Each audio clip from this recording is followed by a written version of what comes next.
పార్లమెంట్లో ఓబీసీలకు చట్టబద్ధమైన రిజర్వేషన్లు సాధించుకునే వరకు విశ్రమించేది లేదని, దేశవ్యాప్తంగా మరో జాతీయ ఉద్యమాన్ని రగిలిస్తామని జాతీయ బీసీ దళ్ అధ్యక్షుడు, బీసీ రిజర్వేషన్ల సాధన సమన్వయ జేఏసీ చైర్మన్ దుండ్ర కుమారస్వామి స్పష్టం చేశారు. హైదరాబాద్లో నిర్వహించిన జాతీయ స్థాయి ఓబీసీ సెమినార్లో ఆయన ముఖ్య అతిథిగా పాల్గొని ప్రసంగించారు.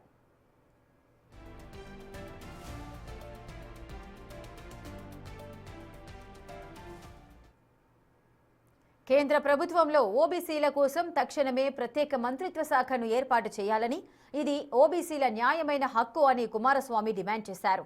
రాబోయే పార్లమెంటు సమావేశాల్లోనే బీసీ రిజర్వేషన్ల బిల్లును ప్రవేశపెట్టి ఆమోదించాలని, ఆ బిల్లును రాజ్యాంగంలోని షెడ్యూల్ 9లో చేర్చాలన్నారు. దేశ జనాభాలో మెజార్టీగా ఉన్న బీసీలను నిర్లక్ష్యం చేసిన పార్టీలు చరిత్రలో కలిసిపోయాయని, ప్రస్తుత పాలకులు కూడా ఆ పాఠాన్ని గుర్తుంచుకోవాలని హెచ్చరించారు.